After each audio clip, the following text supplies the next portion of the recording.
Helios Airways Flight 522 was a scheduled international passenger flight from Larnaca, Cyprus to Prague, Czech Republic, with a stopover in Athens, Greece. The aircraft involved was a Boeing 737-300 registered as 5 Bravo Delta Bravo Yankee, and it was powered by 2 CFM International CFM56-3C1 engines. When the aircraft arrived at Larnaca from London earlier the morning of the day of the crash, the previous flight crew had reported a frozen door sill and abnormal noises coming from the right aft service door. They requested a full inspection of the door, which was eventually acknowledged, and the inspection was carried out by a ground engineer who then performed pressurization leak check.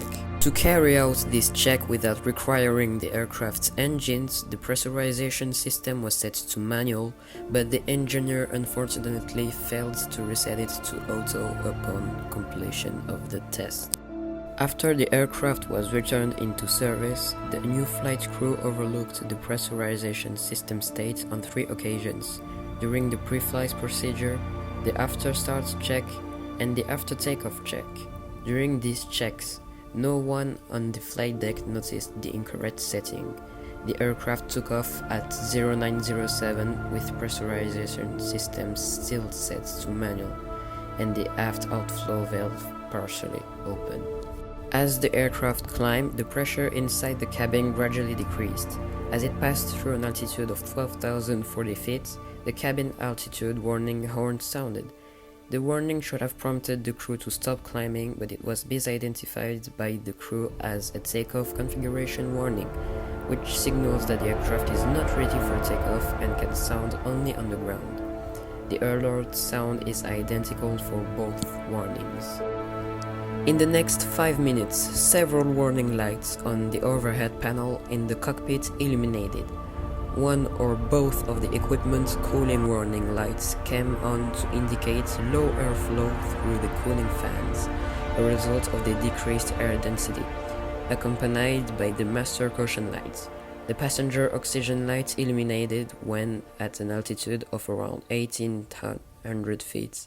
The oxygen mask in the passenger cabin automatically deployed. Shortly after the cabin altitude warning sounded, the captain radioed the Helios Operations Center and reported the takeoff configuration warning on and cooling equipment normal and alternate offline. He then spoke to the ground engineer and repeatedly stated that the cooling ventilation lights were off. The engineer, the one who had conducted the pressurization leak check, asked, "Can you confirm that the pressurization panel is set to auto?"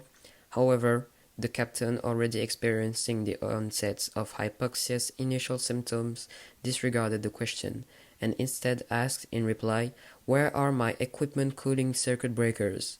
This was the last communication with the aircraft before the captain and first officer fell unconscious.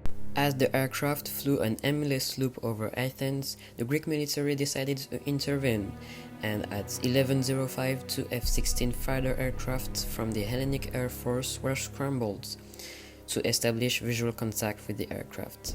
They intercepted the 737 at 11:24 while it was undergoing the 6th loop of the holding pattern, and observed that the first officer was slumped motionless at the controls and the captain's seat was empty. They also reported that the oxygen masks were dangling in the passenger cabin. At 11:49, flight attendant Andreas Promodrou entered the cockpit and sat down in the captain's seat, having remained conscious by using a portable oxygen supply. The flight attendant waved at the F-16 very briefly, but almost as soon as he entered the cockpit, the left engine flamed out due to fuel exhaustion, and the plane left the holding pattern and started to descend. Crash investigators conclude that Promodrou's experience was insufficient for him to gain control of the aircraft under the circumstances.